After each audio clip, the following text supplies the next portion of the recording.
Midweek po mga kapatid. Kamusta po kayo?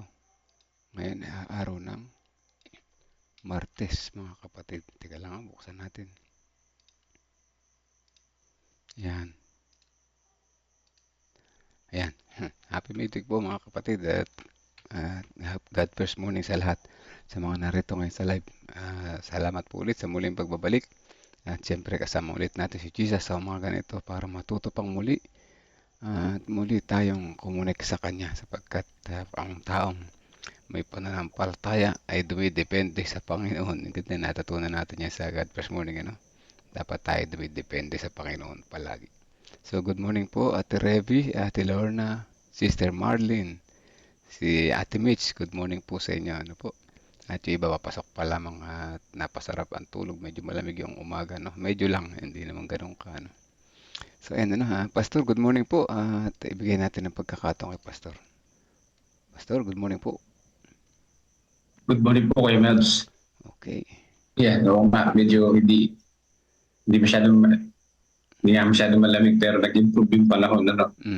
So, purihin natin ng Panginoon. Ngayon po ay part 2, ang pagbibigay kahulugan sa mensahe ng unang anghel. Tayo po ay manalangin. Panginoong Diyos na siyang mapagpala sa lahat. Salamat Panginoon sa mensahe ng unang anghel. At kami po ay na-bless. Tulungan niyo po kami, O Lord, na aming maibahagi ito sa iba.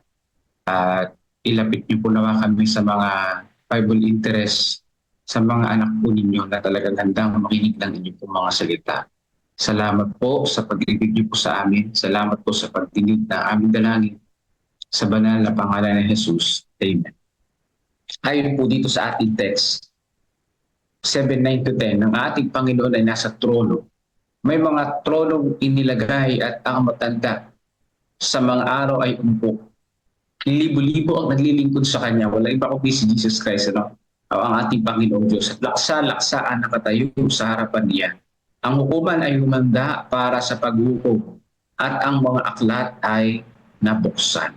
So dito po, yung mga aklat dito ay nangabuksan. So pasimula ng isang tinatawag na judgment. At ang nakakakita rito at binibigyang kaalaman ay ang mga anghel na nakapalibot sa ating Panginoong Diyos.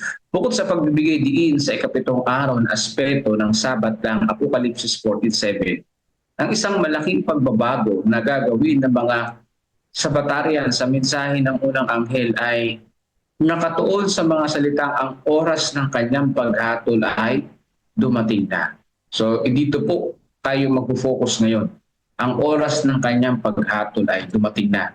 Tinutukoy ng mga Millerite ang eksena ng paghatol ng Daniel 7.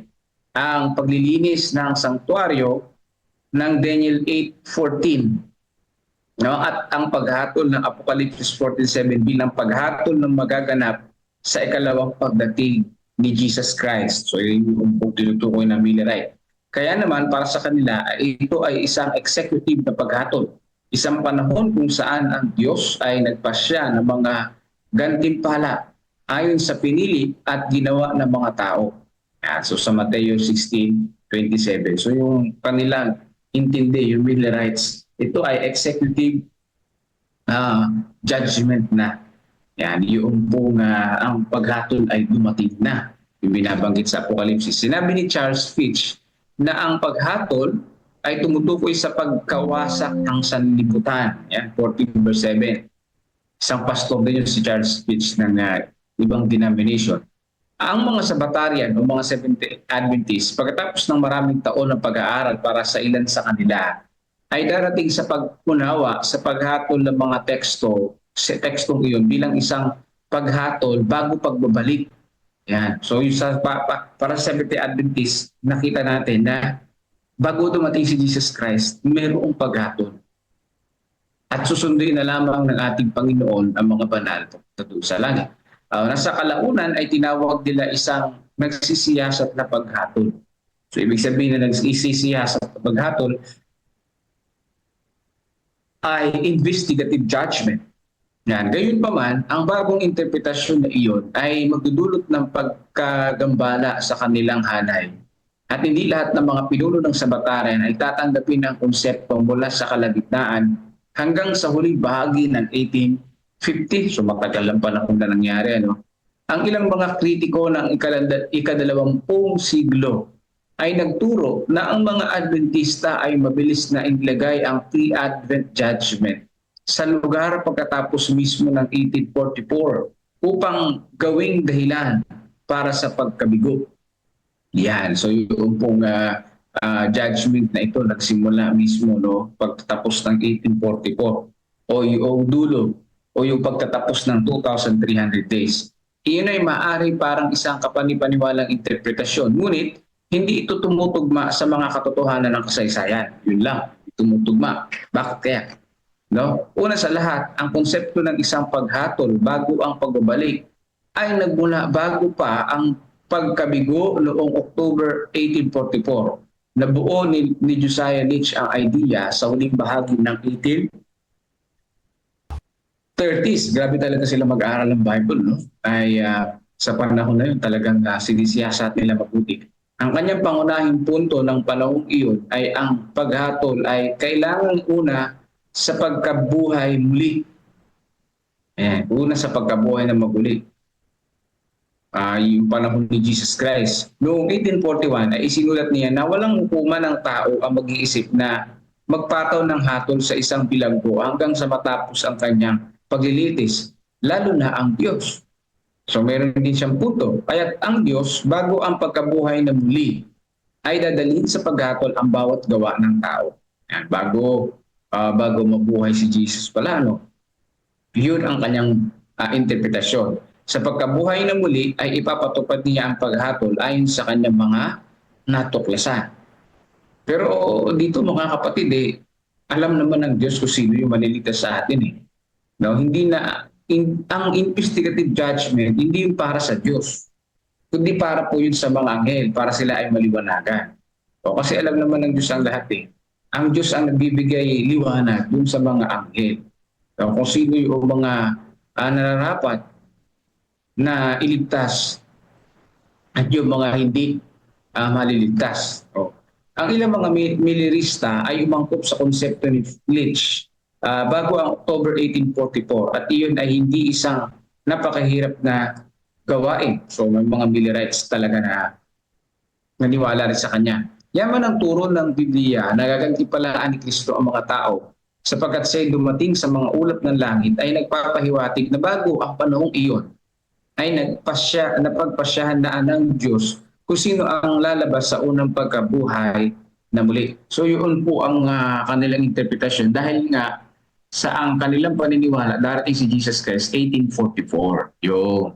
Kaya sabi nila yung investigative judgment bago ang 1844 may investigative judgment. Kasi 1844 pagdating nga ni Jesus. Kaya pala ganun ang kanilang interpretasyon. Pero makikita natin dito na bitin yung kanilang interpretasyon. Kulang sapagkat hindi naman dumating si Jesus Christ ng 1844 kundi yun ay cleansing of the sanctuary.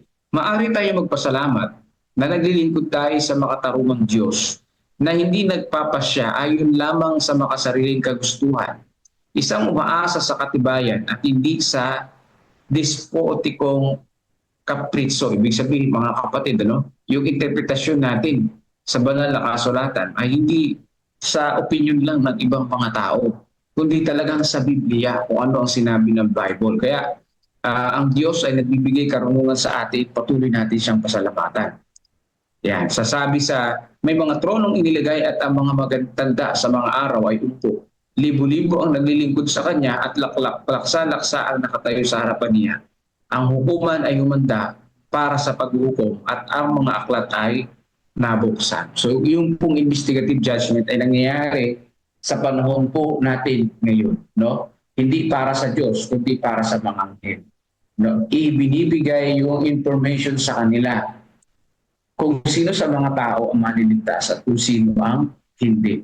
At pag dumating na nga si Jesus, mga kapatid, at ang mga banal, yung mga nanampalataya ay magbakasyon dun sa langit ng 1,000 taon, tayo naman mga kapatid yung bibigyan ng kaalaman ng Panginoon. Kaya, o yung tayo naman yung mag-judge dun sa mga taong hindi naligtas. Bakit hindi sila naligtas? ipapaunawa sa atin naman ng Panginoong Diyos doon sa langit. So sa ngayon, ang pinaliliwanagan ay ang mga anghel. Kasi hindi naman all-knowing yung mga anghel. Eh. Sila rin po ay nilalang ng ating Panginoong Diyos. Di ba? Ang nakapalibot sa trono ng Panginoong Diyos, libo-libo o naglilingkod sa Kanya. O yung mga anghel yan. So, kaya pagdating naman din natin sa langit, pagdating ni Jesus Christ, di ba, 1,000 years siya, tapos end of 1,000 years ay pagkasunog ng mga ni Satanas. Now, during 1,000 years, bukod sa mamamasyal tayo pero ang pinakamahalagang gagawin dun, ipapaunawa sa atin ng Panginoon yung lahat ng ating mga katanungan. Bakit si ganito, masipag naman ito, naligtas? Bakit si ganyan? Barumbado ito, kasalanan ito, pero naligtas siya. No. Marami tayong mga tanong dun sa langit na masasagot doon. And during 1,000 years, yun ang isa sa mga activity doon. Pero ngayon, habang paparating pa lang ang ating Panginoon, ang mga anghel ang pinaliliwanagan ng Panginoong Diyos. Kaya ang mga anghel ang pinaliliwanagan ng Panginoon na kapag bumalik siya, ito yung maliligtas, ito ang hindi. Ipapaunawa sa Kanya. So ibig sabihin, sa madaling sabi, itong prophecy na ito, itong Daniel 7, 9-10, yung investigative judgment is to vindicate the character of God na dinunghisan ni Satanas. No? Makikita at malalaman lalo ng mga anghel, mapapatunayan nila na ang Panginoong Diyos ay righteous, ang Panginoong Diyos ay tapat, ang Panginoong Diyos ay tama ang kanyang pag-judge sa mga taong maliligtas at hindi maliligtas. So, yan po, no? Kaya pasalamatan ng Panginoon na binibigyan tayo ng karunungan niya. Yung pong mga interpretasyon ng Millerites ay obsolete na. No, bitin. Kasi ngayon paniniwala nila 1844 darating si Jesus. Yung pala, cleansing of the sanctuary. So ang pinakamahalagang punto rito, mga kapatid ko, ay ang ating Panginoong Diyos napapatunayan ng mga anghel sa langit. Dahil si Satanas, si Lucifer, una niyang pinagdadaya yung mga anghel doon, di ba, sa langit. Ang pinakapunto at pinakamahalaga rito, nabibindicate yung karakter ng ating Panginoong Diyos sa harapan ng mga anghel. Yeah.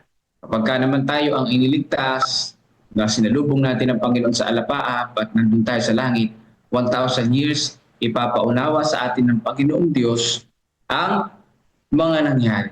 At sa isipan natin, sa puso't isipan natin, mabibindicate lalo ang karakter ng Panginoong Diyos.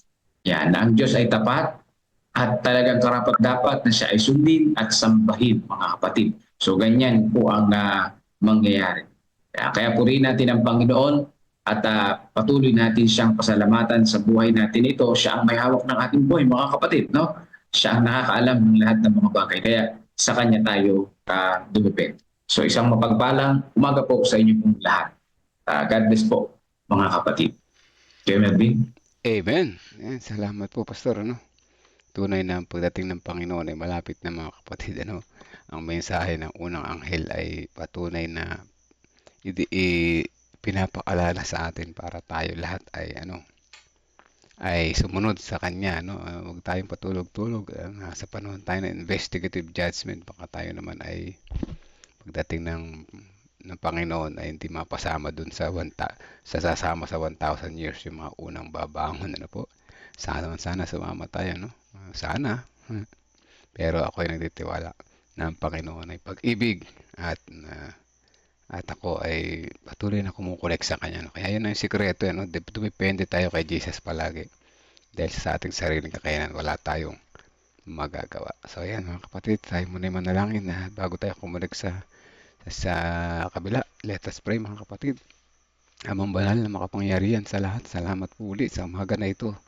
Muli nyo kaming binuksan ang aming isipan na ang inyong pagdating ay malapit na at kami ay dapat na patuloy na maghanda at hindi dapat na mag-isip ng kung ano pa at kami ay patuloy na dumipende po sa inyo sapagkat nais namin na sa inyong pagbabalik kami ay babangon at makakasama kayo sa 1,000 years at ito ay tunay na masaya ang aming mga panahon ay may enjoy namin ang inyong mga blessings. Sa umaga na ito patuloy namin sinasama sa panalangin ng bawat isa na patuloy kaming makatuto pa at makinig sa God First Morning sa Councils on Stewardship at kami ay ang aming puso ay patuloy na luminis pagkat ito ay marumi.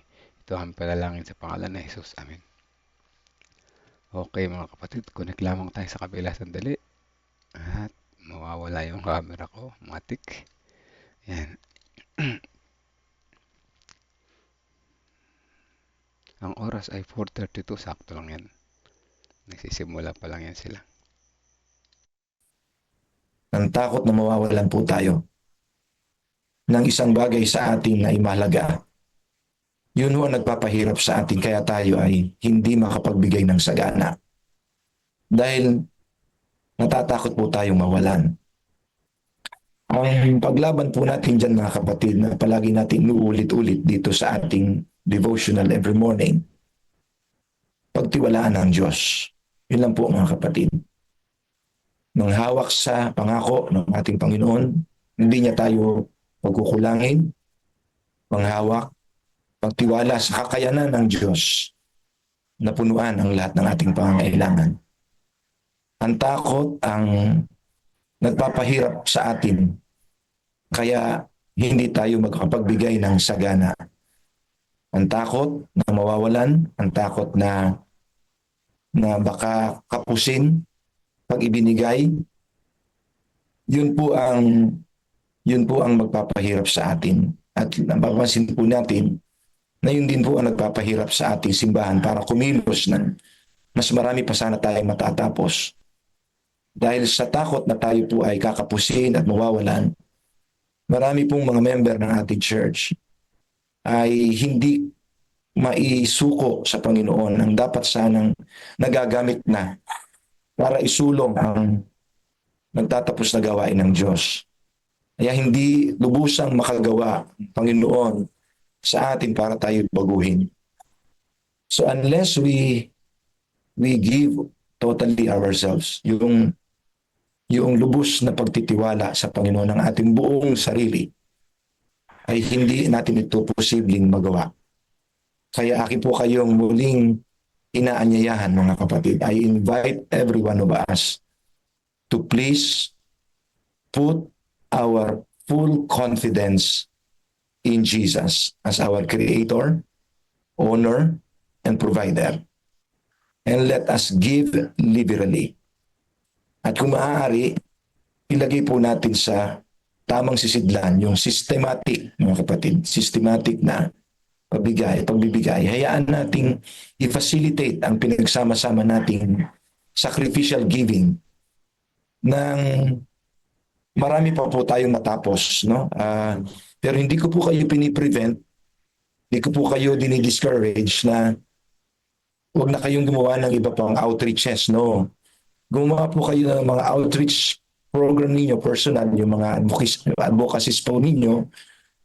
Pero akin po kayo ini-invite para mas marami po tayo magawa at matapos. Ilagay po natin sa sistema.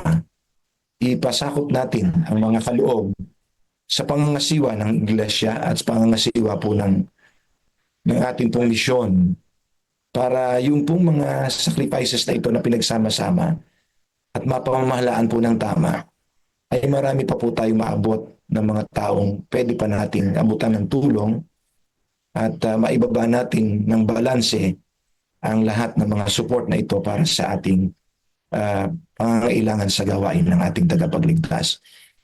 At ito mga kapatid, nilagay ko na rin po sa ating chat box ang aking personal reflections dun po sa last line na sinasabi po ni Sister White.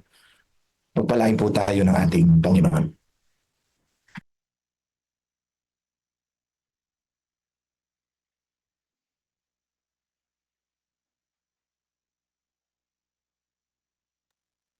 Pastor, tapos na po.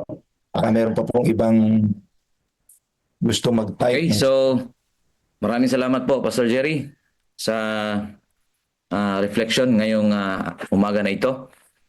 So mga kapatid, baka meron po kayong reflection, pwede po tayong magtaas ng ating kamay para po tayo ay ma-recognize. Anybody po na magbigay ng inyong reflection?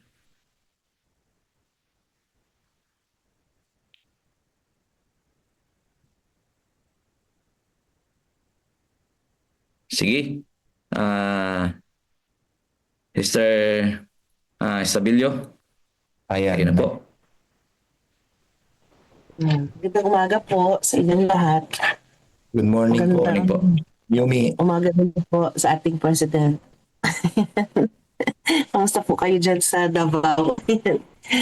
um, Good morning po sa inyong lahat. Actually, medyo mabigat naman din kasi talaga yung panawagan kung babasahin natin ang literal doon sa young leader na ito.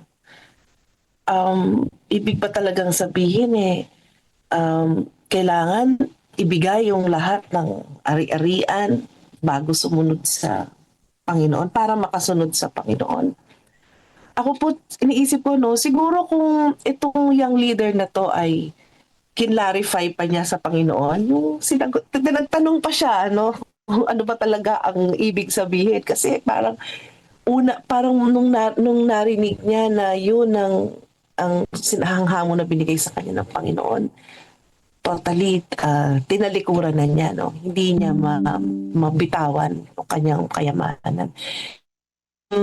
Kung titingnan po natin itong scenario na ito, marami siyang pwedeng pagkuhaan ng reflection sa buhay natin. Una, ang pagsunod sa Panginoon, para sa akin po, ang pagsunod sa Panginoon, kailangan alisin muna natin yung mga bagay na what makes us busy, what makes us preoccupied. And of course, kasama dito yung source ng ating income, yung pagtatrabaho natin. Isang halimbawa na lang, kung malaki yung income mo, pero nako-compromise yung ating pananampalataya sa Panginoon. For example, yung Sabat. Kumikita tayo marahil ng malaki, kasi doon nakasalalay yung resources ng family natin. Pero may mga pagkakataon na nako-compromise, yung Sabat. Hindi lang yung pagpasok ng araw ng Sabado, kung hindi yung wholeness ng Sabat. For example, Friday or Sabado, iniisip mo yung yaman o yung yung trabaho kahit Sabado. Ako po kasi kaya ito na share ko. Minsan may ganun po akong karanasan na minsan yung bawa pahabulin mo yung Friday, magsa-sunset na. Kaya Sabado magte-text yung pinaka head of agency para lang pag-umalam ng mga bagay-bagay. So, for me, yung ano ko po dito sa lesson na to, talagang kailangan unahin muna natin yung Panginoon. And susunod na po kasi yun as part ng mga early discussions po natin. Yung faith natin, kailangan nandoon yung pagbibigay natin ng malayang handog, especially yung malayang handog. Talagang nasusubok yung pag-give up natin, mga bagay na ito. Pero sana wag po natin ma-misinterpret yung message na kailangan ba bitawan ko lahat, ibigay ko lahat sa Panginoon. No, hindi po yun. Yung nangyari kasi dito sa young leader na to, alam ng Panginoon na hindi niya nandoon na sa kanyang yaman nakafocus yung kanyang puso at isipan. So, kaya yun yung hamon na ibinigay sa kanya ng Panginoon. So, ako po, ganun din, maraming beses po sa buhay ko na actually, nung bago po nga po ako nag 5%, ngayon po ay 10% or more po ako, yung sa aking offering. Bago po ako nag 5%, hirap na hirap po ako, sa 5% kasi napakahirap mag-budget. Pero talagang pag nandiyan na yung malaking halaga ng offering, talagang lumuluhod talaga ako sa Panginoon. Tulungan niyo ako, Panginoon, na mag-give up ko itong aking selfish thoughts sa mga yaman na nasa aking harapan. I mean, sa mga financial blessing na nasa aking harapan. So, yun lang po mga kapatid, So, ako ang ano ko po dyan, yung pagbibigay, unahin natin ibigay yung puso natin sa Panginoon. Na I think yun yung naging kulang doon sa commitment ng kabataang leader na ito. Yun lang po. Salamat po. Maraming salamat po, Ma'am Naomi. Thank you po, Thank Sister you Yu. po. Ayan. So, meron pa po ba, mga kapatid?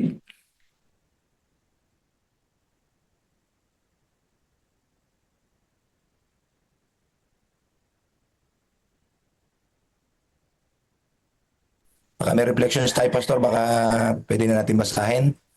Bago tayo kulangin ng panahon. So, dito po tayo, mga kapatid, sa ating chat box. So, dito po tayo sa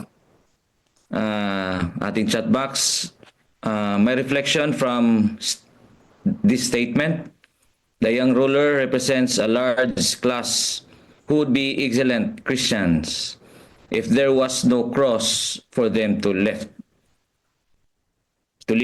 No humiliating burden for them to bear, no earthly advantages to resign, no sacrifice of property or feelings to make. Christ has entrusted to them capital of talents and means, and he expect corresponding returns. That which we possess is not our own, but is to be employed in serving him from whom we have received all we have. So, ang takeaways po dito ay maraming tao ang gustong sumunod kay Kristo hanggat walang sakripisyong hinihingi. Ngunit bilang kanyang mga tagasunod, tayo ay pinagkatiwalaan ng talento at yaman na dapat gamitin para sa kanya. Hindi para sa sarili natin. Ang tunay na Kristyanismo ay may kasamang cross, may sakripisyo, may kababaang loob, at may pagtatalaga o pagtalaga ng buhay sa Diyos. So maraming salamat, Pastor Jerry, dito sa reflection na ito. Galing naman kay Pastor Raylord. The lesson from yesterday's reading reflects the message of Luke chapter 9, verses 57 hanggang 62. The cost of following Jesus. So ito po ay mensahe, no? Galing kay brother or kay Pastor Danny. Use the word SOW as an acronym to summarize the lesson. Ang S is sacrifice, ang O is opportunities, ang W is willingness. These are the cost of following Jesus. May mga question? What have we sacrificed to follow Jesus lately? What ministry, mission, opportunities have we delved into answering His call?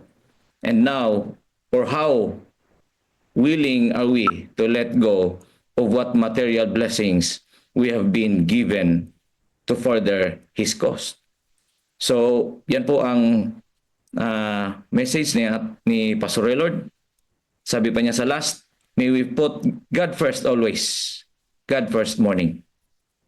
So, maraming salamat, Pastor Raylord, sa reflection. Dito lang po sa baba. Isa sa dahilan ng hindi pagkakaloob ng sagana ay ang pusong natatakot na baka kulangin tayo. Yan. So, isa din po yun, mga batid, no? Meron pa po ba, mga batid? Pastor, Opo. pwede ba nating i-request uli yung ating mga kasama na mga volunteers sa ating pong GFM na i-gather po yung mga nandun po sa FB Live or sa YouTube. At pakibasa na lang din po sa atin. Andiyan ba si Brother Merville at saka si Brother Edmond? Brother Edmond. Good morning Salamat. po. Opo, Yes po, salamat. Pastor. Apo. Meron po Yes Yeah. po. Yes po, Pastor Jerry. Good morning. God first morning po sa lahat. Meron po tayo sa Central Luzon Provinces Mission Facebook page. Ang suki po natin, no, kada umaga si Sister Imelda Diego. Sabi po niya, Happy God first morning everyone. Happy Tuesday to all. Amen po, Pastor Jerry. Tayo po ay pinamahalaan ng mga kayamanan ng ating Panginoon Hesus. Kaya dapat po ito ay ating pagyabungin upang magamit sa kanyang mga gawain upang tayo ay magtagumpay sa lahat ng oras. Tayo po ay lumakad na kasama si Kristo sa araw-araw na buhay. Humayo po tayo sa gawain ng Panginoon ng may maalab na relasyon sa kanya mga gawain. Tayo po ay mayaman sa pag-ibig ng ating Panginoon kaya dapat po tayo ay mapagmahal din sa ating mga kapwa na maging tapat at mabuting katiwala, na tayo ay manatiling nakakonekta, magtiwala, manghawakan, manalangin, manampalataya sa araw-araw na buhay. Tayo po ay maging masunurin at bukas palad sa lahat ng gawain. Lahat kasali, walang saling pusa. Madaling matatapos ang gawain ng Panginoon. Ang ipahayag ang mabuting balita sa buong sanlibutan, huwag na magpatumpik-tumpik pa, baka tayo ay mapagsaraduhan ng pintuan ng awa. Malapit na po ang kanyang pagdating. God bless us all. Maraming salamat po, Sister Imelda Diego, sa palagiang pagbibigay po ng reflection at talagang Pastor Jerry parang binubuod niya po yung mga lessons natin kada umaga. Sa akin, Pastor, dun sa naririnig ko pong mga takeaways and reflections po ninyo kanina, hindi ko po maiwasang isipin yung kantang Trust His Heart. Kasi po ba, di po ba kasi kung hindi lubos yung pagtitiwala natin sa Panginoon, parang ang dami nating palaging uncertainties. Parang hindi po tayo mapapalagay. Anong mangyayari sa akin bukas? Meron pa ba akong matatanggap? Meron pa ba akong gagamitin? Parang ganoon po, no? Kasi hindi lubos yung pagtitiwala natin sa Panginoon. Kaya parang ang feeling natin palagi is kulang, kapos, salat, di po ba? Pero di po ba ang lahat ng ating pagpapala, ang lahat ng ating tinatangkilik ay sa Kanya nagmumula. So yung awitin po ng Trust His Heart is laging, yun po yung bilang pumasok sa akin, Pastor, habang nakikinig na sabi po doon ay all things work for our good, though sometimes we don't see how they could. Tapos sabi po doon sa lyrics, di po ba? God is too wise to be mistaken. God is too good to be unkind. So when you don't understand, when you don't understand, when don't see His plan, when you can't trace His hand, trust His heart. So parang lagi lang po tayong manghawakan at lagi po nating pagkatiwalaan ang ating pong Panginoon, kasi lahat naman po ng dumarating sa atin ay nalalaman po niya at siya lamang po talaga ang makakapagbigay sa atin po ng lahat ng ating pangangailangan. Salamat po. Amen. Thank you, Brother Edmond. Pastor PJ. Jerry. Maraming salamat po. Ayan, si Brother Melvin, baka meron din siyang nag-gather dyan sa kanyang Okay. discipleship ministry. Sa ngayon, matamang nakikinig yung ating mga kapatid sa discipleship ministry, pero yung kahapon na reflection gusto kong ibagit dito, no? Paki-shoutout naman kami dyan sa discipleship ministry. Shout out po dyan sa mga suki na mga dito sa atin sa discipleship ministry, ano po. God first morning sa ating lahat. So kasi sa lesson Thank you natin, sa lesson natin kahapon ay ganito, no? Maraming mga sumusunod kay Jesus na gusto nila yung ayahayang buhay, ano? Nawala sa isip nila na kapag pala tayo ay sumusunod kay Jesus, talagang mabigat ang pagdadaanan natin. Kasi Jesus din naman naging ayahayang buhay, mga kapatid, ano? Dala nga niya yung krus, ano? Mabigat. So kapag talaga pala tayo ay nakasumusunod gusto natin sumunod kay Jesus, asahan na natin na andyan yung sakripisyo. Kasama yung sakripisyo talaga, hindi mawawala. No? Kaya ngayon sabi ni Ate Rebe, ngayon naunawaan ko na, sabi niya. Kaya palang buhay ko sa San Leonardo ay talagang puno ng sakripisyo. Dahil ako pala ay masasabi kong sumusunod kay Jesus, sabi niya, ano. Kasi ang yapak ni Jesus ay hindi naging madali, mga kapatid, ano. So ibalik natin doon sa rich young ruler, no. Maganda 'yung sinabi ni Ma'am Noemi, ano. Kaya hindi niya sinunod si Jesus, mga kapatid. Ayaw niya ng mahirap na buhay, mga kapatid, ano. Pangalawa, kulang siya sa education. Hindi niya masyadong kilala si Jesus, ano. Hindi niya alam kung ano ba talaga ibig sabihin na sumunod ka sa akin, ano. Na ibig sabihin, ang iniisip niya ay talagang isisiro niya lahat ng kanyang kayamanan, ano. So hindi, mga kapatid. Ang kailangang isuko natin, mga kapatid, ay yung ating oras na inuubos natin yung oras natin sa makamundong bagay. Unahin natin ang Panginoon, mga kapatid.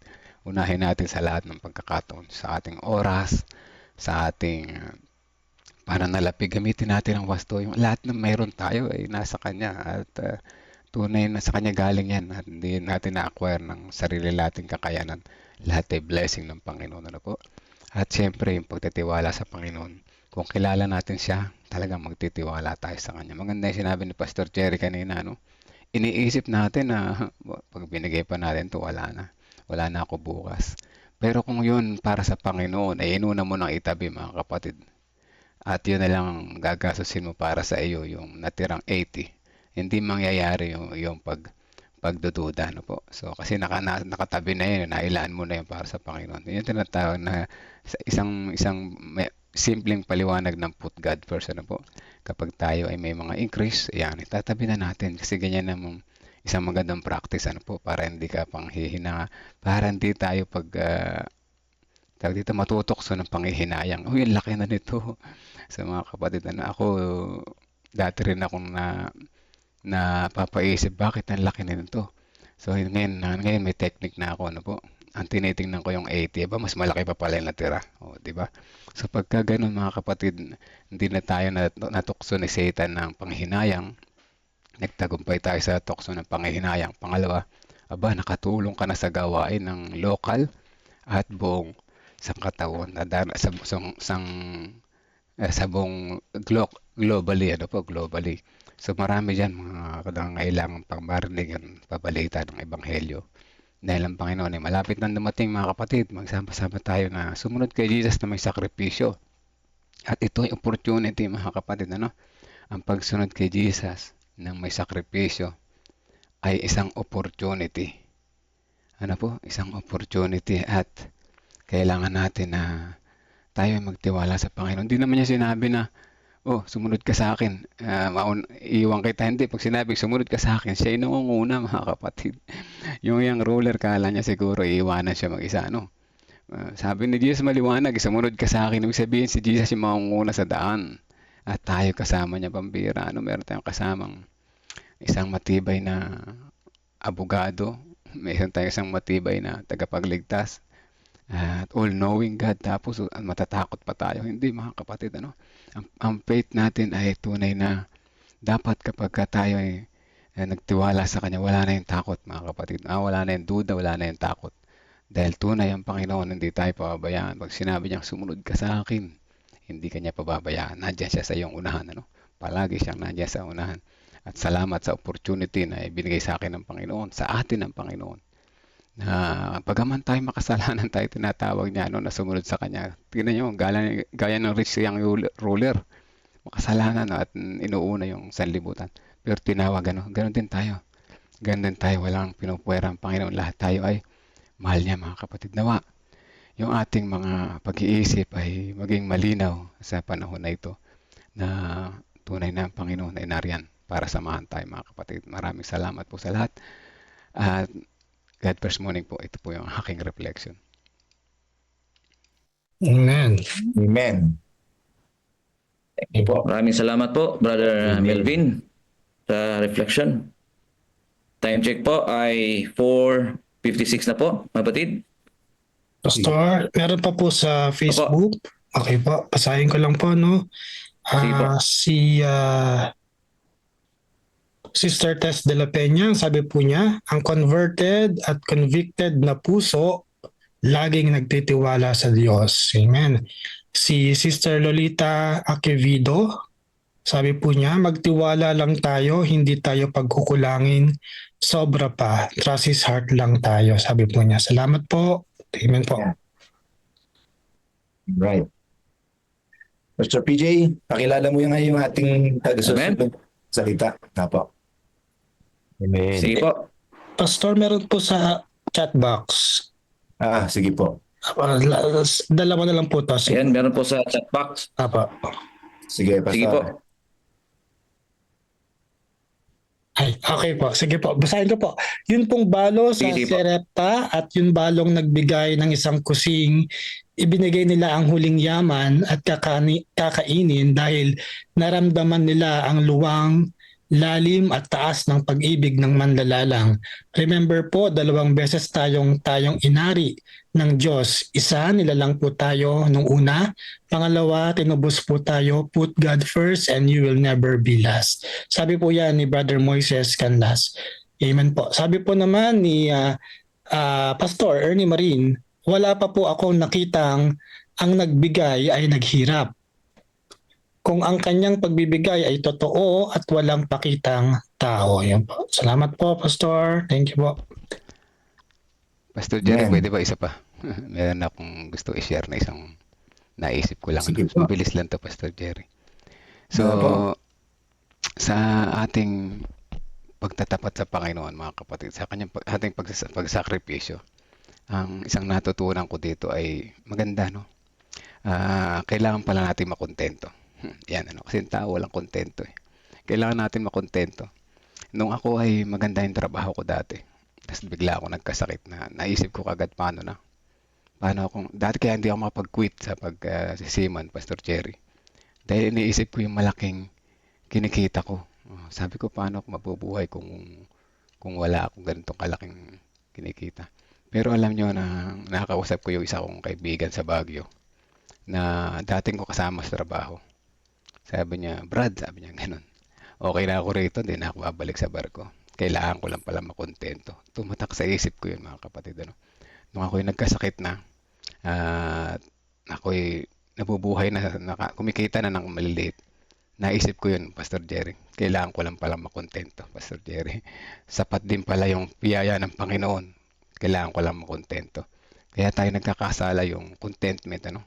Ang tao kasi patuloy nang naghahangad ng marami pa, no? So, yes, hindi masama mahagad na marami pa, pero para mapaglingkuran mo ang Panginoon, magamit mo yung pananalapi mo ng matama, kailangan mo lamang makontento.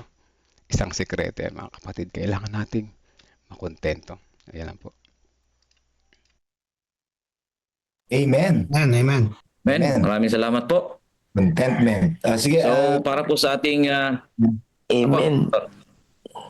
pakilala na yung ating susunod na speaker. sige po.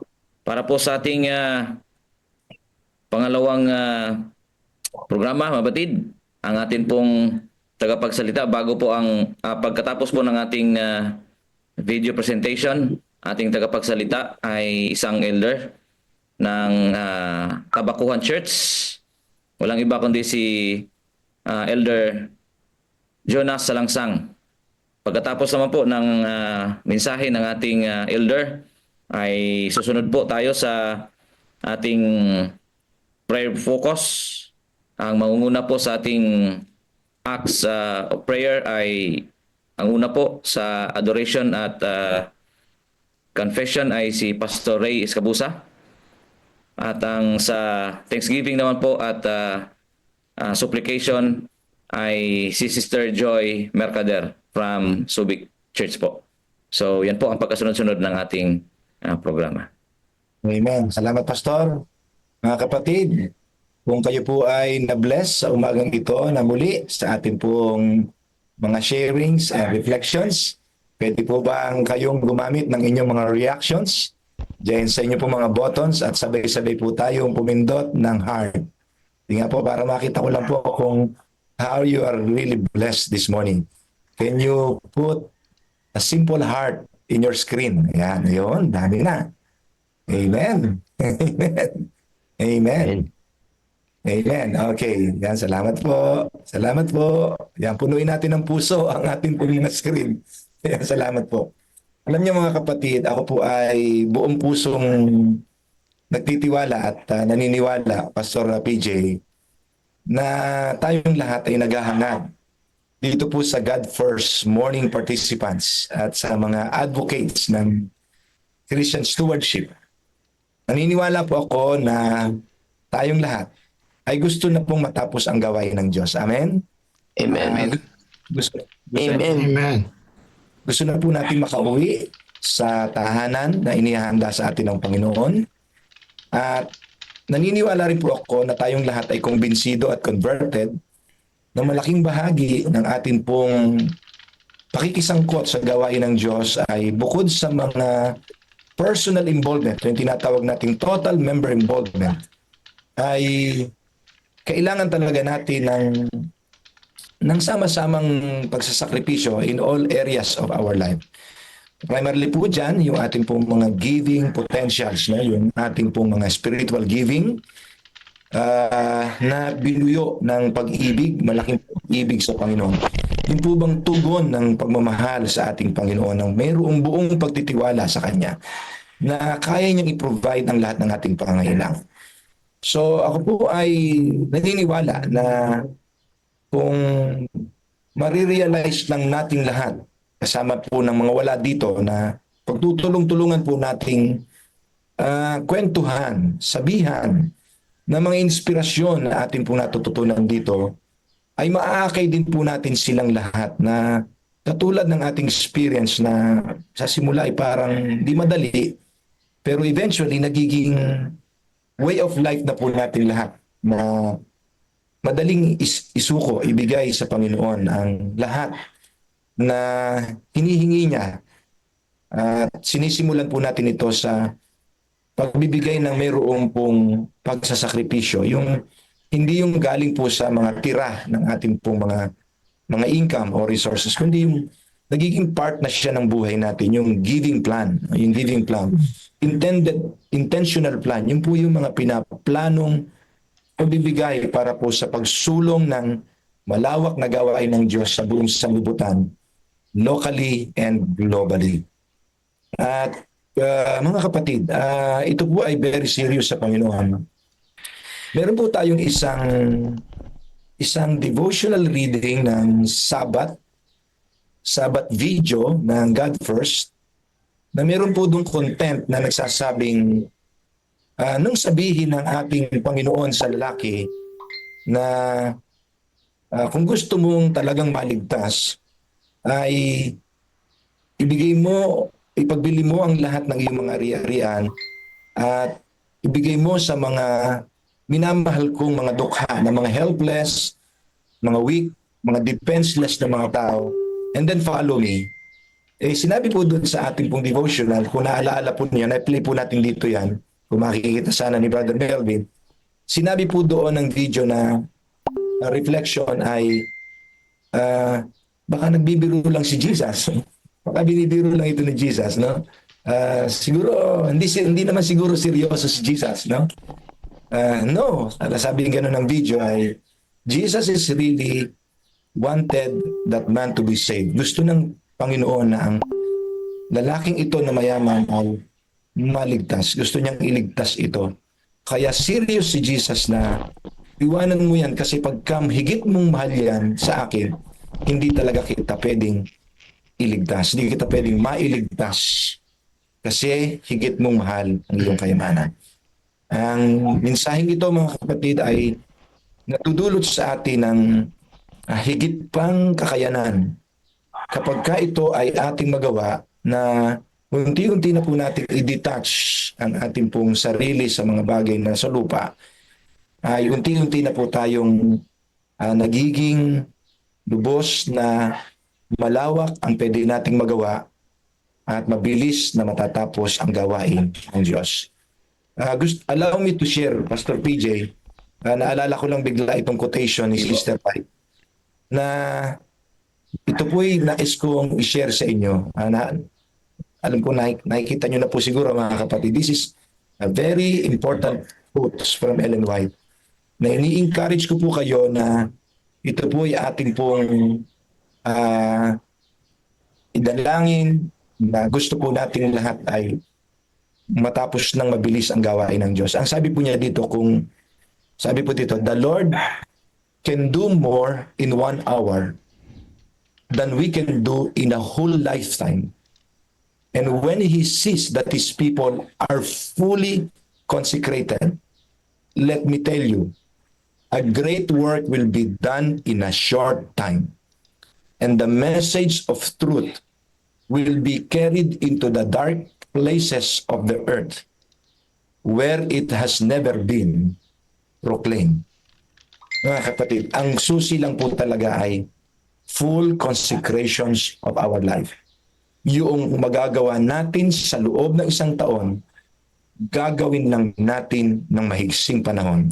Ibig sabihin, mapapabilis po ang gawain ng Panginoon ay matatapos kung magagawa natin na fully consecrated ang buhay at ang lahat ng mayroon ay idiretso, i-align sa gawain ng ating Panginoon.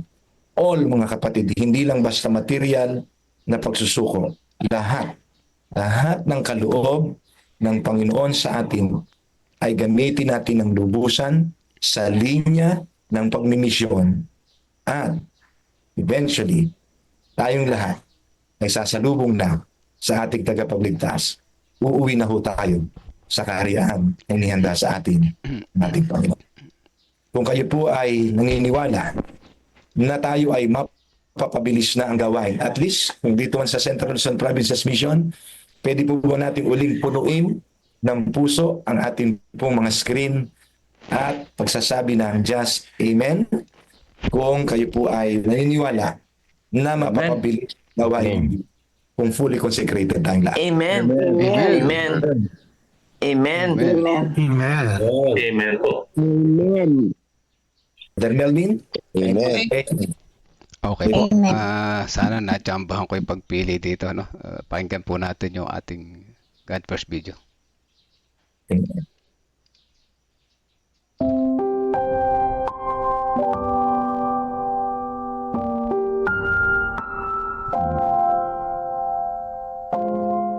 Natutunan kong maging kontento.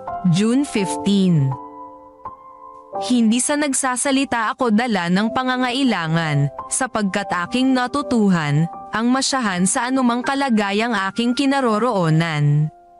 Marunong akong magpakababa, at marunong din akong magpakasagana. Sa bawat bagay at sa lahat ng bagay ay natutunan ko ang lihim sa kabusugan, at sa kagutuman, at maging sa kasaganaan, at maging sa kasalatan. Lahat ng bagay ay aking magagawa sa pamamagitan niyang nagpapalakas sa akin. Filipos Kapitulo 4 versikulo 11 hanggang 13. Ang talatang ito ang isa sa pinakakilala at pinakagustong mga talata ng marami sa Bagong Tipan. Tinuturuan tayo nito ng malalim na leksyon kung paano natin isasakatuparan sa ating pinansyal na pamumuhay sang-ayon sa banal na huwaran. Bigyan pansin na si Pablo ang may akda ng talata, hindi nagsasabing, nais kong mabuhay sa kasalatan. Ang kanyang sinabi ay, natutuhan kong mamuhay kahit nasa kasalatan. Hindi tayo pinapayuhan ni Pablo na masyahan sa kahirapan at gutom. Ang kanyang sinasabi, sa atin sa buong pamumuhay maaaring maharap tayo sa mahirap na mga sitwasyon, at kailangan nating makaangkop sa mga ito nang hindi nawawalan ng pag-asa. Ang kahirapan ay dumarating sa buhay ng bawat isa at ang malaman kung ano ang natutunan ni Pablo ang magbibigay ng pagkakaiba sa pagitan ng kapayapaan at kawalan ng pag-asa. Bagamat ang tanong, paano ko matutunan ang natutunan ni Pablo? Ang susi upang maunawaan ang buhay tulad ng kay Pablo ay nasa talatang 11 at 13. Sa talatang 11, sinabi niya, natutuhan kong maging kontento anuman ang mga pangyayari. Una, hindi natin kailanman matututunan kung paano harapin ang mga panahon ng kahirapan kung hindi nating matututunan ang masyahan sa anumang mayroon tayo. Ang isang paraan para gawin ito ay ang iwasan ang pangungutang. Ang karamihan ng pagkakautang ay bunga ng hindi pagiging masaya sa mga bagay na mayroon tayo. Kaya habang ating hinahangad ang mga bagay-bagay na hindi natin kayang maangkin, nagkakaroon tayo ng utang. Pangalawa, ang maging tapat sa ikapo at mga handog ay isang pahayag na hindi lahat ng mga bagay-bagay ay sa akin at hindi ako nasisiyahan sa natira sa aking mga kamay. Sa talatang 13, sinabi ni Pablo, magagawa ko ang lahat ng bagay sa pamamagitan ni Kristo. Nakatitiyak ako na may mga kilala kayong tao na nagsasabi ng, sa salaping mayroon ako, mabibili ko ang anumang bagay, at magagawa ko anumang gustuhin ko. Subalit ang paanyaya ng Biblia ay para sabihin natin, dahil ako ay na kay Kristo, magagawa ko ang lahat ng bagay. Ang tanging paraan para matutunan ang pagiging kontento ay ang malamang, kay Kristo ay nasa akin na ang lahat na siyang tunay na mahalaga kaya naman sa gitna ng kahirapan, ang banal na presensya ang aking kaagapay. Panawagan. Pahintulutan ng Diyos ang manguna sa iyo sa kontentong landasin sa pamamagitan ng pag-iwas sa pangungutang at sa pagiging tapat sa Diyos. Amen. Amen. Amen. Amen. Amen po, amen. Amen. Brother Jonas. Si Brother Jonas po ba ang speaker natin? Pastor PJ?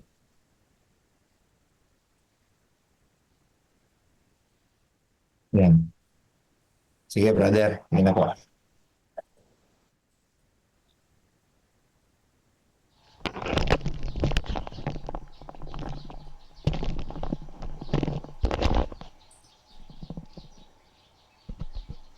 Okay po, Brother Jonas. Kayo na po.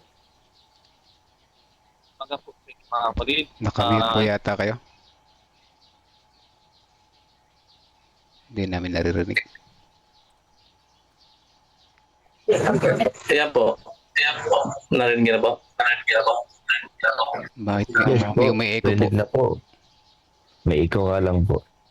Pakipatay mga mga. Ayun, merong speaker sa labas. Okay po. Nawala na po yung echo? Sana po. Okay na po yung sound? Okay na po. Okay na po. Ayan, thank you po. Okay na po, okay na po. Okay na po. So, magandang umaga po muli. At tayo po ngayon ay narito sa ating program para patuloy na magbigay-bugay at magpasalamat sa ating Panginoon. Kaya naman, muli tayong papalakasan po sa ating pananampalataya at muling may paalala sa atin ang katotohanan ng kanyang salita. So nais ko pong ibahagi sa inyo sa umagang ito ang isang tema ng tungkol sa pananalig na bihira sa mayayaman. So bago po tayo magpatuloy mga kapatid, tayo muna po ay manalangin sa sandali. Hilingin po natin ang gabay ng Banal na Espiritu. Tayo po manalangin. Dakilang Diyos, ang manaming banal, sa mga ito, tayo po ay humihingi ng iyong patnubay ng iyong Banal na Espiritu sa aming pag-aaral. Kanawaan siyang patuloy na magkaloob ng karunungan upang matuklasan ang liwanag ng katotohanan na nais nyo ipaalala sa amin sa mga ito. Muli po, patawarin kami sa nagawang kulang pagkasala sa pangalan po na Jesus. Amen.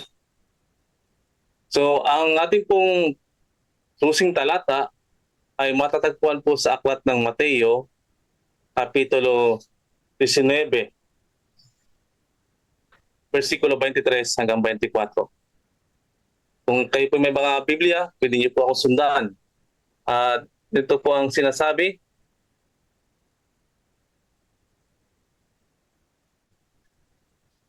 Tunay na sinasabi ko sa inyo, mahirap para sa isang mayaman na makapasok sa kaharian ng langit.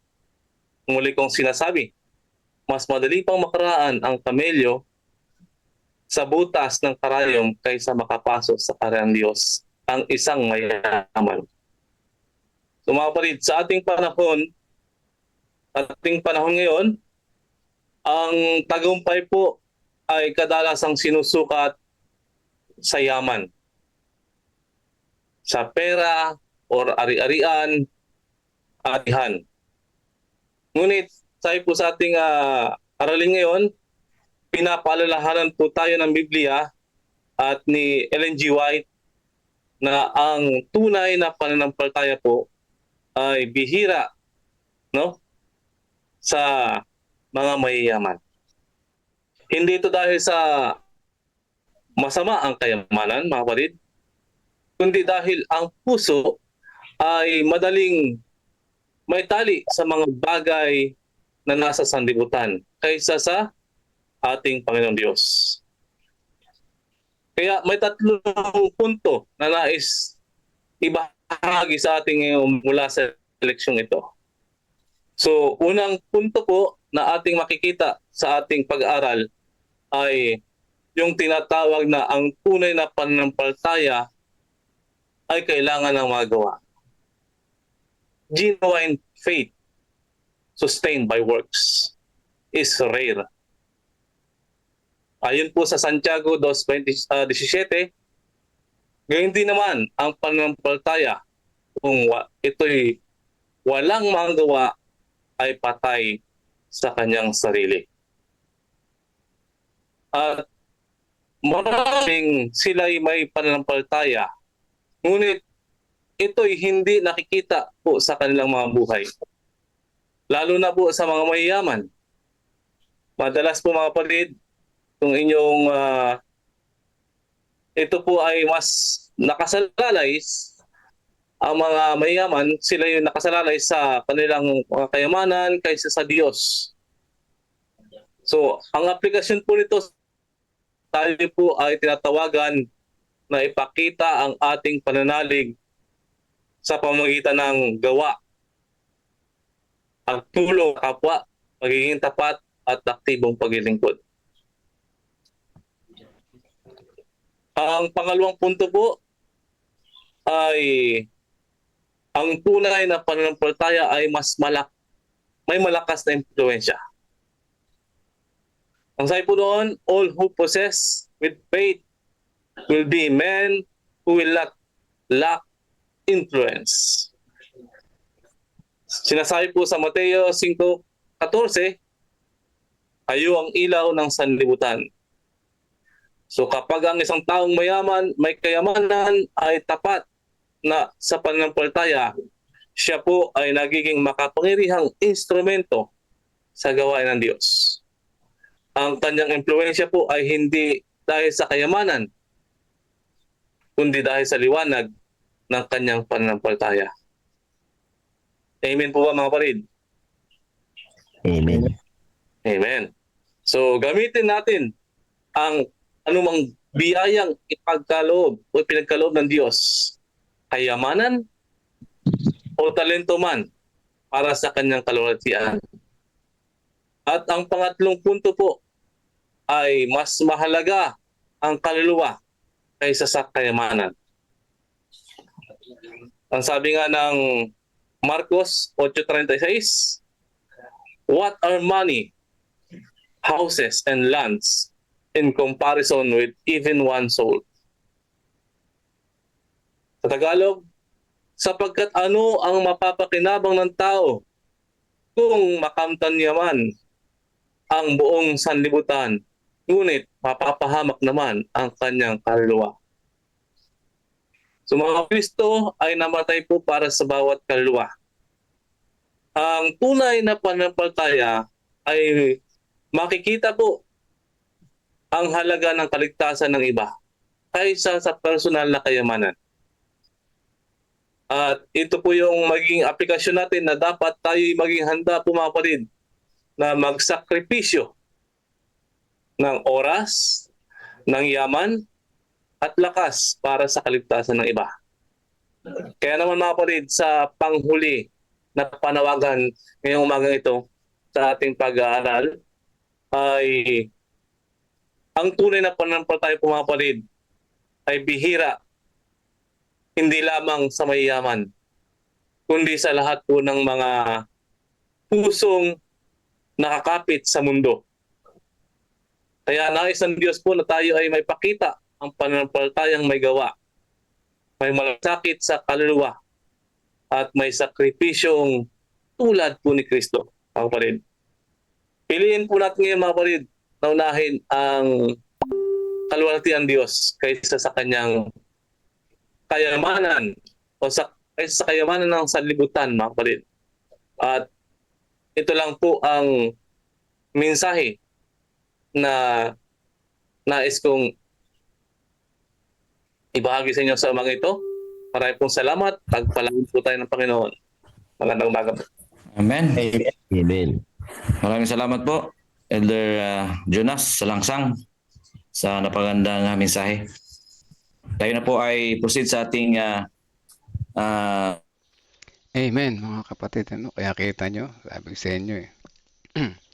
Mahirap yumaman. May problema tayo sa pagyaman. Ano? Halinaw yung sinabi dito sa title pa lang. No? Nakakatakot natin na yung title. No? Faith rare among the wealthy. Sa mga mayayaman ay bibihira tunay na may pananampalataya, mga kapatid. Gusto niyo pang yumaman? Ngayon pa nga lang, hindi pa nga tayo mayaman eh. Yung pananampalataya natin parang halos wala eh. Di ba? Paano pa kaya pag yumaman tayo, mga kapatid? Ang tunay na pananampalataya yung pagdepende kay Jesus. So, paano yung kakapananampalataya mayaman? Eh? Paano didepende yun? Eh, wala naman na siyang kailangan sa buhay. Di ba? Yun ang masasabi ko, mga kapatid. Ano? So ako, hindi ko na gusto yumaman, pero gusto ko yung maging channel of blessing ako. Dumarating ang biyaya, isi-share ang biyaya. Dumarating ulit ang biyaya, isi-share ulit ang biyaya. Ganun, mga kapatid. Ano? Pag nakita ako ng taong gusto kong tulungan, matutulungan ko ng mabilis, ganun. Hindi ako naghahangad na gusto ko yumaman, magkaroon ng 3 sasakyan, 3 apartment, magkaroon ako ng isang eskwela na malaki. No, hindi ako nangangarap ng ganyan, mga kapatid. Gusto ko yung kapag mayroon akong gustong tulungan na tao, instantly may bibigay ako. Ganun, ano. Yun ang pangarap ko lang sa buhay, ano. Kasi delikado talaga yung pagyaman, ano. Delikado talaga ang pagyaman. Baka hindi na tayo dumepende kay Jesus. At yan ay naranasan ko. Hindi naman ako yumaman, pero parang dumepende ako sa sarili ko, no. So, ang pananampalataya may gawa ay bihira sa mayaman, sabi dito. Ang pananampalataya may gawa ay bihira sa mayaman. Paano makakagawa yung mayaman? Eh, busy nga sa trabaho, busy sa business, di ba? Mahirap makakita ng matatag na pananampalataya sa mga taong mayaman, sabi dito, no? Bakit? Sapagkat ang yaman ay madalas nagiging hadlang sa ganap na pagtitiwala sa Diyos. Okay, di ba? Eksakto yung pinaliwanag ko, sinasabi sa lesson, di ba? Ang tunay na pananampalataya ay sinusuportahan ng gawa, mga kapatid. Walang pananampalataya na hindi gumagawa. Faith that works, mga kapatid, ano? Hindi po pwede nananampalataya ako salita lang, ano? Parang si Juan tamad. Nananampalataya siya na mahuhulog ang bayabas. Hinintay mahulog ang bayabas. Naunahan ng ibon, mga kapatid. At walang bumagsak na bayabas. Ganyan ang buhay, mga kapatid. Ano? Ang pananampalataya ay may malakas na impluensya. Ano kaya ito? Ang mga taong may tunay na pananampalataya ay hindi kailangan ng karangyaan para magkaroon ng impluensya. So, hindi pala natin kailangan ng karangyaan eh. Para magkaroon ng impluensya eh. O di ba, makaka-impluensya tayo at magkakaroon tayo ng impluensya kahit hindi tayo mayaman, mga kapatid. Basta tayo masigasig sa gawain, nakaka-impluensya yan. Uy, sipag naman na ganito, sasama ako sa kanya, ganun, di ba? O, yan. Sa gawain, Sa gawain, So, magiging makapangyarihan sa paggawa ng mabuti at sa pag-impluensya ng iba tungkol kay Kristo. Sabi ko sa inyo paggawa ng mabuti, makaka-impluensya yan, kabaitan. Kunyari, nakapulot ka ng cellphone. Sinabi mo sa nanay mo, nakapulot ako cellphone, babalik ko ito sa may-ari. Sa mga kapatid mo, sa kaibigan mo, nakita mo sa kanila, nakapulot akong cellphone, babalik ko ito sa may-ari. Makaka-impluensya kapag ganun. Tawagan mo hintayin mo tumawag yung may-ari, sagutin mo. Isauli mo ng walang anumang hinihinging kapalit, mga kapatid. Yan ang isang maganda, no? Kaya ako nabanggit yan, mga kapatid, taon-taon namimigay ako ng cellphone. Nawalan na naman ako ng cellphone noong nakarang araw, po, Ate Rebe, no? Nawalan na naman ako ng cellphone. So, last year nawalan ako ng cellphone. Maganda yung cellphone ko, no? hindi naman siya high, pinakamataas na uri, nasa middle. Tapos bumili ako ng bago. Ngayon wala na naman, nahuhulog sa bulsa ko mga kapatid. Ano? Maraming nagpe-pray na gusto ng cellphone siguro, no? So, tinawagan ko, hindi, yun nag-ring, tapos pinatay na. Sabi ko, hindi natin kasi na-encourage yung iba na kapag nakapulot kayo ng gamit na hindi sa inyo, hinahanap yan ng may-ari, kaya kailangan natin ibalik. Sinasabi ko to sa inyo mga kapatid, para kung sakaling meron man sa inyo nakapulot ng pera, bagay, cellphone, gamit, mga kapatid, hindi masamang magsauli ng gamit na napulot. Masarap sa pakiramdam yan. So yun yan ang may pananampalataya sa Panginoon. Gumagawa ng tama at nakaka-impluwensya ng iba, no? So number 3, magtulad kay Kristo sa pagmamalasakit sa mga kaluluwa. May malasakit dapat sa mga kaluluwa. Yan paano yung mga mayayaman na walang malasakit sa kaluluwa ng iba? Ayaw magbigay ng tithes. Hindi nagbibigay ng offering. Maliit ang offering. Mayaman kasi malaki yung tithes kaya ayaw ibigay. Walang malasakit sa kaluluwa yan mga kapatid. Ano? At sabi dito, number 4, ang kahalaga ng kaluluwa ay higit na anumang ari-arian. So yan, kahit gaano ka mang kayaman mga kapatid, walang kasing halaga isang kaluluwa na yung may lalapit sa Panginoon. Wala. Hindi mo kayang bili ng pera isang kaluluwa mga kapatid. Ano? So ano ang halaga ng pera mo? Bahay mo, lupa, sasakyan, ano pa mga business mo? Ang isang kaluluwa ay walang kasing halaga ng anumang yaman dito sa lupa. Ano po? So, yan ang ating lesson. No? Tayo ay natuto dito sa lesson na ito. No? Hindi masamang yumaman, pero delikado yan. Kaya mag-iingat po tayo. No? Ask ko lang kung tama na ba yung pagbigay ng tithe ay hindi consistent dahil pag may manghihingi ng help, yun ang binibigay. Ay, naku, dati ako na biktima ng ganyan, Sister Nim Rivera. Ano po? Dati kapag may nanghingi ng tulong yung tithe binibigay. Kung di na, ito example, hindi na nga eksaktong 10% yung tithe na binibigay ko, ay nag-i-skip pa ako dahil binibigay ko sa iba. Dahil kala ko, binigay ko naman sa taong nangangailangan. Ano? Mali mga kapatid, dalawang pagkakamali ko. Una, yung tithe ay 10%, hindi 2%. Ano? O, binigay ko na nga lang ay 2% or minsan 1% o minsan less pa nga eh. Tapos binigay ko pa sa iba. So mga kapatid, hindi natin dapat gamitin ng tithe sa ibang kapamaraanan. Nakasulat yan sa Bible kung para saan talaga yung tithe. Para yan sa mga ministro, sa mga pastor. Yan dyan napupunta talaga yan. Wala nang iba. Pag dinala natin yan sa sobre na punta sa mission, pupunta pa yan sa kataas-taasan. Maliit din may iwan sa mission para pang sweldo sa mga pastor. Ano po? Yan yun. So, hindi natin siya pwedeng ibigay sa iba. Alam to ni Sister Nim Rivera. Tinanong niya ito to help other members na nakikinig dito. Ano po? Alam ko yan, Sister Nim pa. No? So, hindi natin pwedeng gamitin yung tithe sa iba pang kapamaraanan. Yung offering naman, yan, kaya nagkaroon ng offering para naman yung pasalamat natin sa Panginoon number 1. At dyan magagamit sa ibang kapamaraanan, sa gawain. Yan. Unahin mo muna yung Panginoon at tapos tulungan mo yung iba. Yun ang mas maganda. Yung tinatawag na plus, 10 plus. Ano? Masarap tumulong mga kapatid. Bakit masarap tumulong? Hindi ka naman makakatulong kung wala kang blessing na natanggap eh. Diba? So napakasarap na tumulong sa iba na nangangailangan dahil ikaw ay unang pinagpala ng Panginoon mga kapatid. Tanungin ko kayo, anong gusto niyo? Kayong tinutulungan o kayong tumutulong? Ba mga kapatid? Walang matinong isip magsasabi na gusto ko yung ako yung tinutulungan lang. Wala. Dahil, kaya gusto natin na tayong tumutulong dahil marami tayong itutulong mga kapatid. Maraming blessing. Di ba? Ganyan yan. Yan ang buhay. Ano? Kaya huwag tayong maging madamot mga kapatid. Kung gusto natin tumulong, maganda yung ating adhikain, bibigyan tayo ng Panginoon. Magtiwala tayo sa Kanya. Bibigyan tayo ng pantulong sa iba. Di ba? Ate Reby, yes, gusto kong yumaman para marami akong matulungan. Praise the Lord, Ate Reby. Yan, ganyan dapat ang isipin. Kasi si Ate Reby, hindi pa nga siya mayaman, matulungin na. Lalo pa pag yumaman yan, ano? Diba? Pero gusto ko ang patnubay ng Panginoon sa aking pagyaman. Yan ang the best na panalangin, Ate Reby. Hindi ka po pwedeng yayaman na sarili mong pamaraan.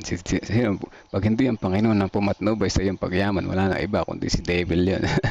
Delikado ang kalalagyan natin at Rebe, di ba? Pero hindi ako yan, friend ko yan, ganoon ang practice niya. Yan, sabi ko sa baka Sister Nim pa. Alam niyo po yan, ano? Bilang isang active member at masipag sa gawain ng Panginoon. Siguradong alam niyo yan. So yung friend niyo, no, kailangan niya po siyang ipa-attend sa God First Morning. Itong video na to, i-share niyo sa kanya itong in-explain ko. At ito rin naman in-explain ng pastor, ano, na tithes ay dapat ilagay talaga yan sa tithes. At 100% dapat, sabi pa nga sa mga lesson natin nakakarang araw kung natatandaan nyo, kapag yung tithes mo ay hindi buo, nilagay mo lang yung gusto mo, tapos sinulat mo tithes, kung nagkakasala ka sa Panginoon, di yan katanggap-tanggap sa Kanya, nasasayang lang. Tinatanggap yun na simbahan, pero sa Panginoon, di yan tatanggapin. Di naman talaga tithes yan eh. Nilagay mo lang 3% dahil sobrang laki, no? Kinat mo. Di ba? Sinilagay mo naman sa offering yung iba. Wow.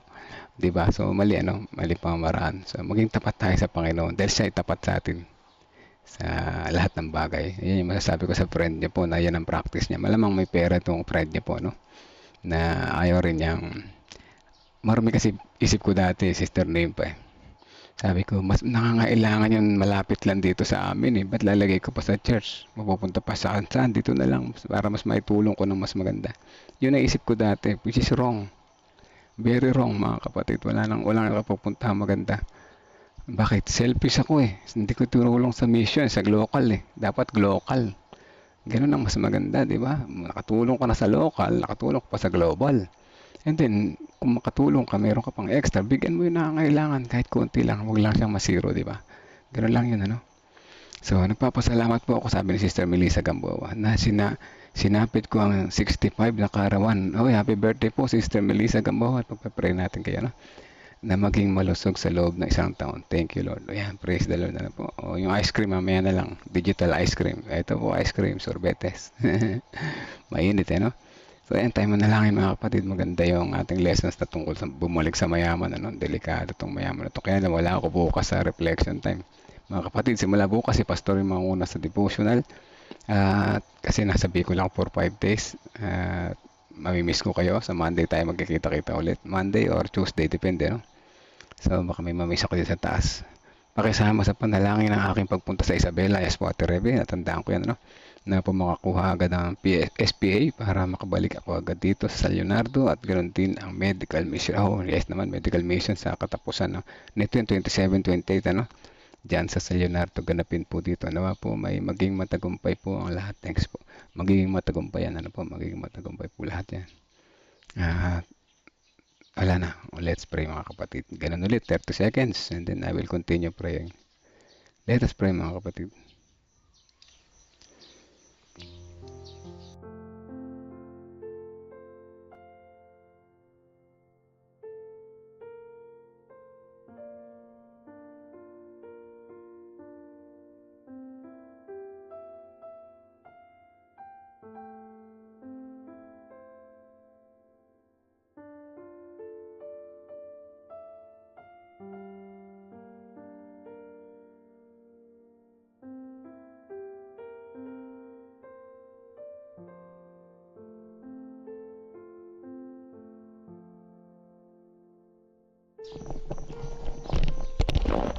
Let us pray, mga kapatid.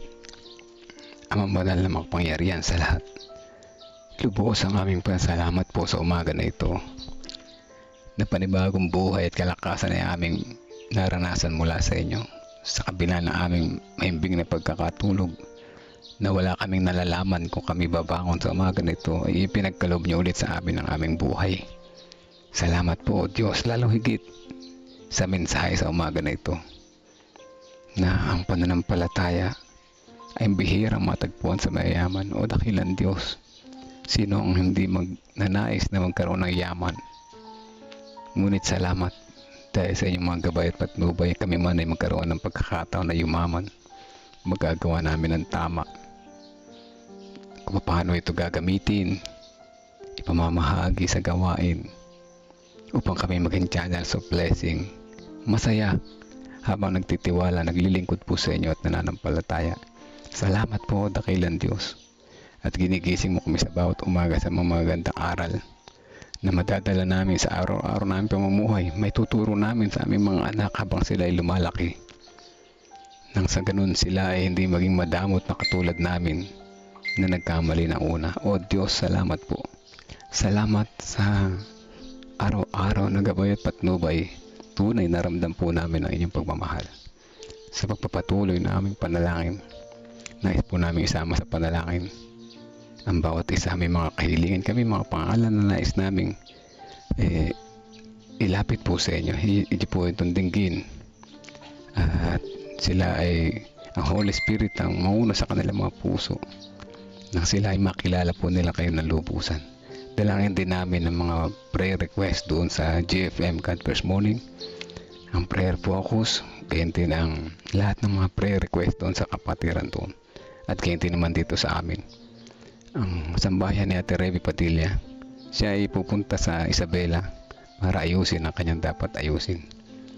Siya ay lalakbay ngayon bukas para siya ay makakuha ng SPA at nawa ito'y maayos niya na mabilis nang siya makabalik at makapagpatuloy sa gawain ng San Leonardo. Gayon din ang nararapit na medical mission na gaganapin sa Leonardo. Patuloy ay yung pagpapala ang kanilang maranasan at gabay na maging matagumpay po ito. Marami mapaglingkuran at higit sa lahat maitaas ang iyong pangalan sa lugar ng San Leonardo.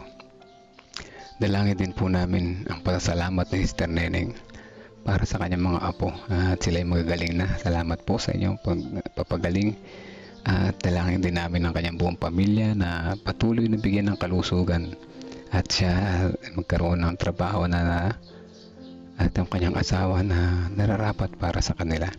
Dalangin din po namin ang sambahayan ni Sister Melissa Gamboa kasama yung kanyang pasasalamat sa kanyang kaarawan ngayong araw na ito. Pinagkalooban niyo siya ng panibagong taon ng kanyang buhay upang patuloy na tumatag sa pananampalataya.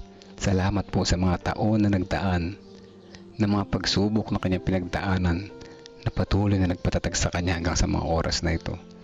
O dakilang Diyos, ang aming panalangin sa kanya ay para siya ay maging liwanag pa sa kanyang nasasakupan, maging isang halimbawa sa kanyang buong pamilya, sa kanyang kapitbahayan, sa kanilang iglesia, kung paano maging isang tapat, paano maglingkod sa inyo at magtiwala sa inyo sa ano pa mga kapamaraanan. Bigyan niya po siya ng mas mahabay pang kalusugan sa araw-araw at patuloy na ilayo sa anumang kapahamakan, ganyan din ang kanyang buong pamilya. Dalangin din po namin ang sambahayan ni Ma'am Jamie Navales at si Brother Panoy sa kanyang kalusugan. Naway manumbalik ang kanyang kalakasan na mabilis sa kanyang fast recovery and healing upang siya ang kanyang paglilingkod bilang LE ay magpatuloy sa kanyang gawain.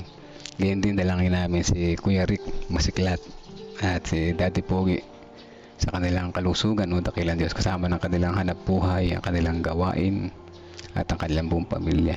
Ganyan din ang sambahayan ni Sister Charlene Lacanilaw, ang kanyang fast healing and recovery sa kanyang pinaglalaban ng critical illness sa mga panahon na ito.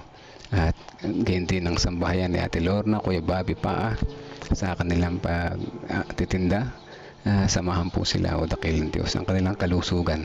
Ganyan din ang sambahayan ni Sister Marlene Garcia at ang buong Peñaranda Church. Samahan po sila sa araw-araw na pamumuhay at patuloy na maging liwanag sa kanilang nasasakupan. Gayon din ang sambahayan ni Ate Mitch kasama yung kanyang mga mahal sa buhay, Sister Vicky Jimenez, Sister Dang de la Cruz. Gayon din si Ma'am Nora Cabietes, Brother Victorino Gutierrez, ang kanilang buong pamilya. Gayon din naman si Leonard at dalangin namin sa araw-araw na bigyan siya ng sapat na karunungan na nagmumula sa inyo para sa kanyang araw-araw na buhay. Dalangin din po namin ng sambahayan Sister Belinda Salvaña, Sister Teresita Ladia, Sister Rose Chris Encarnado at ang kanilang buong pamilya, Sister Janet, Brother Jojo Gatmaitan, ang gayon din ng Sister Nympha Rivera, yung kanyang friend na sana ay magkaroon ng karunungan sa pamamagitan po ninyo, matutunan niya ang tamang mga hakbang paanong gumawa sa inyong bukirin. Dalangin din namin ang patuloy na kagalingan kay Auntie Ching Manikis, ang daily good health kay Jasmine Manikis at sa iba pa nilang mga kasambahay. Dalangin din namin ang buong pamilya ni Sister Mary Ann Manalastas, kanilang hanap buhay at kalusugan at ang kanilang pananampalataya. Ang dalangin din namin si Sister Gloria Balbido at ang kanyang kahilingan para sa kanyang husband na makasama niya sa pagsisimba. Ang sambahayan din ni Sister Valentina Cordova, ni Ma'am Femi Sabat, ni Ma'am Rachel sa kanyang past healing and recovery. Ganyan din si Casey na malayo sa kanilang pamilya sa mga oras na ito. Samahan po siya o dakilan Diyos sa kanyang bagong buhay doon. Ganyan din ang sambahayan ni Sister Sweetie, ang buong pamilya, Sister Evelyn Sabat, at ang iba pang mga Sister Dang de la Cruz, at ang iba pang mga kapatid na hindi namin nabanggit na narito ngayon kasama namin sa panalangin o dakilan Diyos. Maraming salamat po sa pagdinig sa aming panalangin. Ito po aming dalangin. In Jesus' name we pray. Amen. Amen. Amen po mga kapatid. Ano po? Ayan, salamat sa mga prayer warriors at salamat sa mga patuloy na pagsubaybay, sa mga nag-share. Salamat din. Ma'am Nora, sabi niya, God wants our sacrifice. Jesus said, come and follow me. We may want to obey His voice and follow Him, but we cannot follow Him without taking up our own cross. Ayan, ano? Dapat dala natin yung cross niya. No? Jesus said, come, take up your cross and follow me. We have to sacrifice. Kailangan natin talaga sakripisyo sa buhay.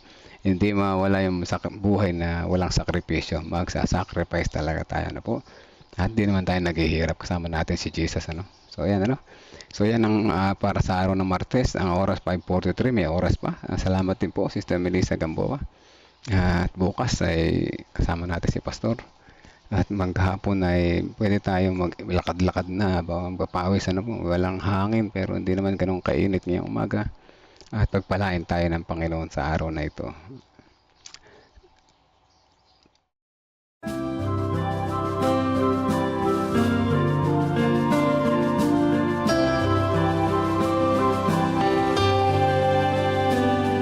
I hear the voice of Jesus calling.